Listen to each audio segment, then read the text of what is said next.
Yo, what's going on, guys? This is Win and welcome back to another Elder Scrolls Blades video. I have some really good news for you guys today. So on the subreddit, they posted a few hours ago, Bethesda is actually doing some communications with the community. There is a brand new Town Hall series coming that they're going to do every month, and they posted their inaugural Town Hall today. They've outlined some specific things they're going to be working on for the game in the coming days and weeks, but they also announced that at E3, there's going to be a ton of content on stage about Blades. So they're going to announce a huge update then, and that could be when we see some more of the arena. But it looks like a lot of the other things that the community has been asking for, they are addressing specifically in their next coming updates. We'll go into the Town Hall post right away, and then I also wanted to say, my last video, I talked about the 5 really good things about the game. I was going to make a follow-up video that was the 5 really bad things about the game, and I'm glad I didn't make the video about the bad things just yet, because some of the things on my list, they're actually putting into their Town Hall, and they're talking about it, and they're working on it. So I'm really glad that some of the problems that I was going to bring up, they're actually addressing already. So I'm glad I didn't make that video just yet. But let's dive in and look at the Town Hall real quick,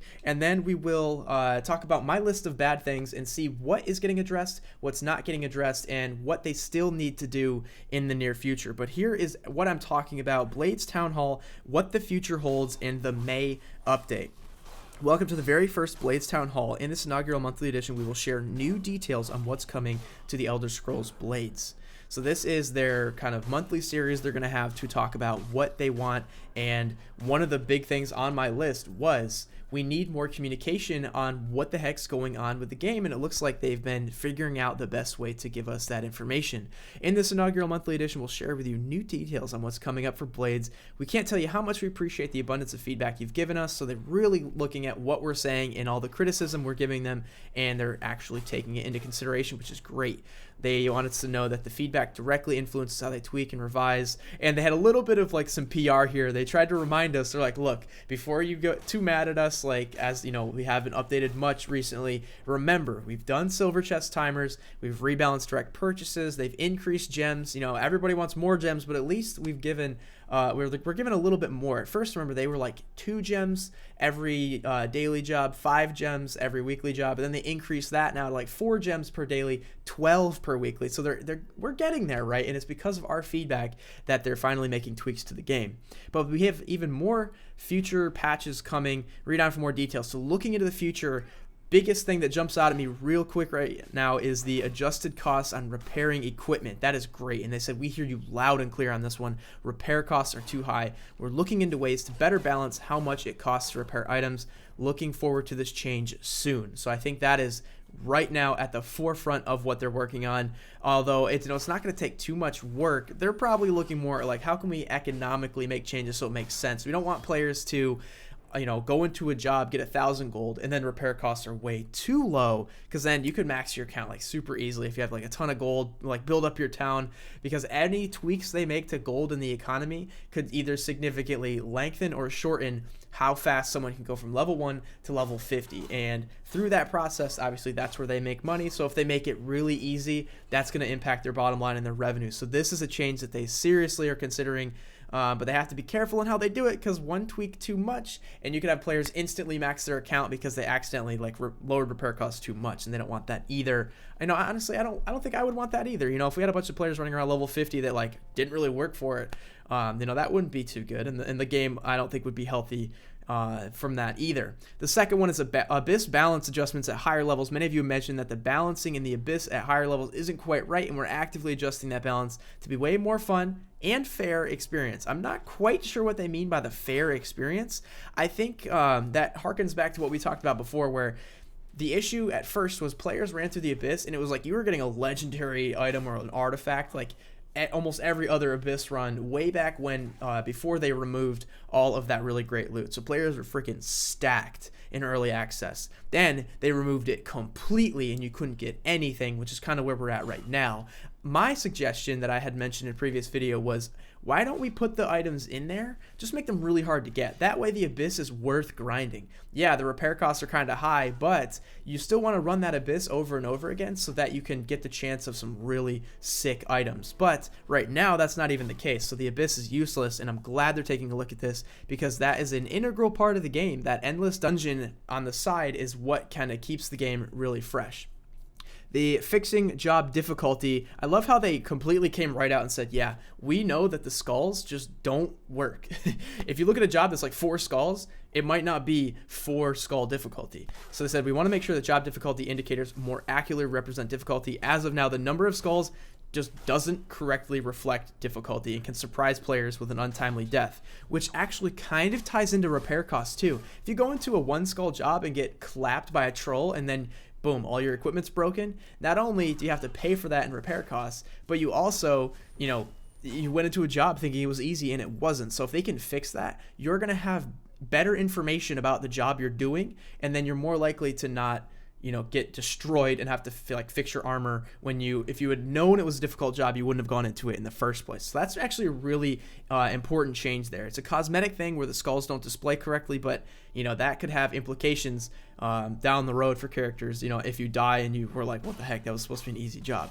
Adjusting enemy difficulty, that actually kind of ties in everything as well. Some enemies are too high in overall difficulty and are able to perform attacks too quickly against players, and I kind of have seen that too. Some of the more difficult enemies, they just continue to bash you, slash you, and they just are unrelenting in their attacks, and it's like, holy crap, my health is just melting right now. And they acknowledge this is unintentional, and we're working on adjusting enemy difficulty. So those are the 4 big things that we can expect in the May update.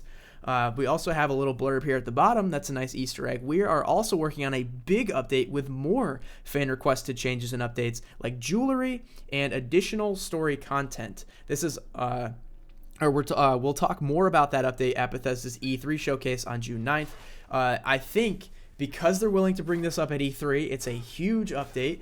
Because it's going to have story content, I'm thinking we're going to get like a really large part of the game finally added in. I'm not sure what that's going to look like, but the only lore or story content we've really had are some of the like main quests, like that one main quest line about the blades and defeating like the Lich and everything with the Elder Scroll, like all that like whole quest line. It's cool, but that's all we have in terms of how this game really feels like an Elder Scrolls game.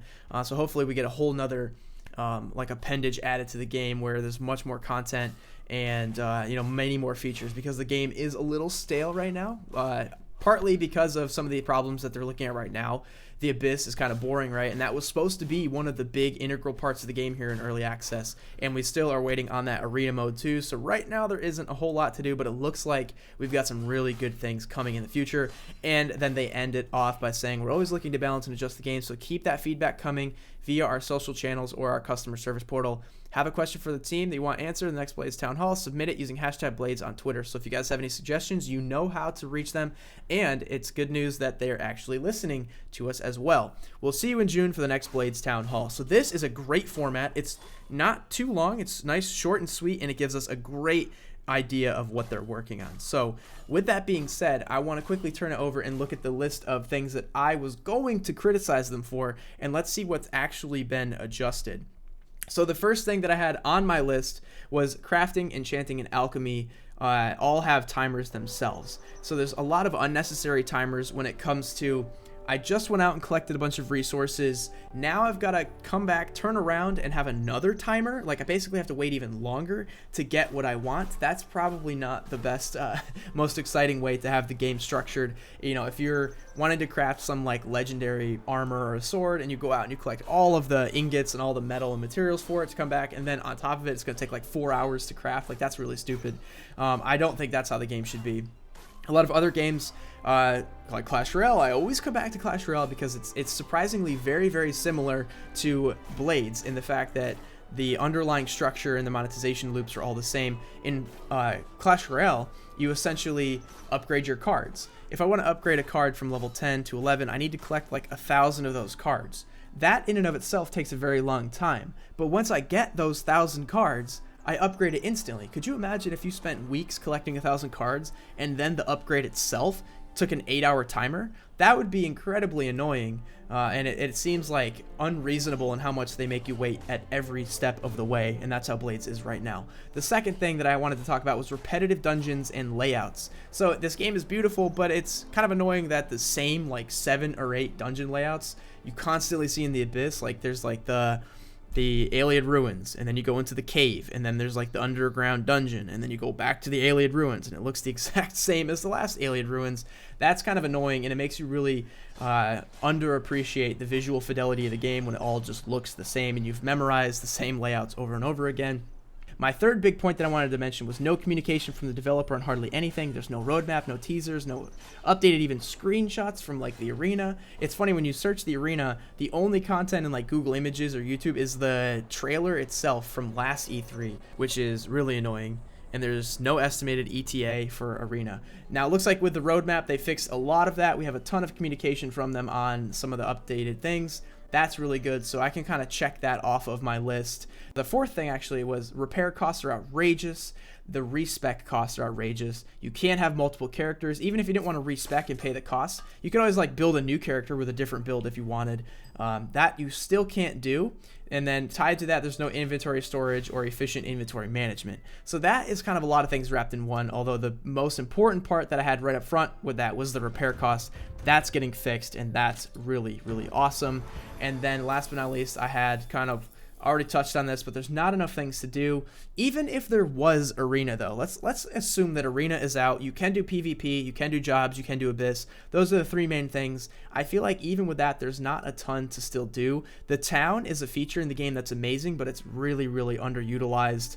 There's so many things we could do. Like in Fallout Shelter, you could manage like each individual person. They had names, little outfits. You could send them on quests to go collect stuff. So you could be using your people and managing your town like you were the overseer, and really getting the most out of your people and managing it almost like Sims in a way. And you could very easily do that here too. These people all have names. They have little backstories and stuff. Why can't we talk to them individually, send them out on quests, or even upgrade them, or go recruit more people, you know, like have as your town grows and you build another house, you now can have 5 more residents or something like that. I think that'd be really cool, like integrated into this game, and it would make the whole town aspect way more dynamic than just simply rebuilding all of the buildings. Yeah, so there's so much that could be added to the game. And now that we have the roadmap, it's good to see what's coming, but a lot more could still be added to the game. They touched on jewelry at one point in their roadmap as well. That's good that that is coming out.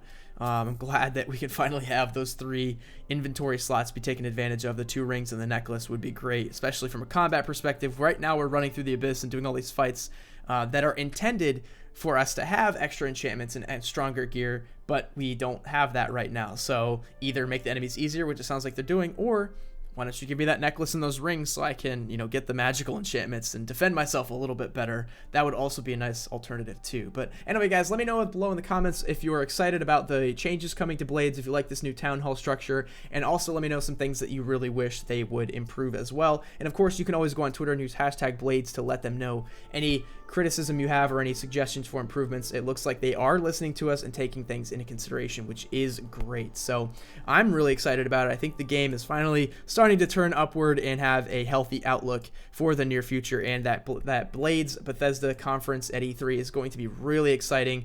And I think we're going to see a lot of really cool stuff now that the game's been out. They don't have to play secrets and hide stuff from us anymore. Like, we've played it, we know what's in the game, and they can really get into their future of the content instead of trying to shroud it in all these trailers and, you know, like promotional things on stage, and not really give us a nice inside look at the game, which we finally have after all this time. But anyway, guys, that's all I have for you today. I hope you enjoyed this video, and I will see you next time.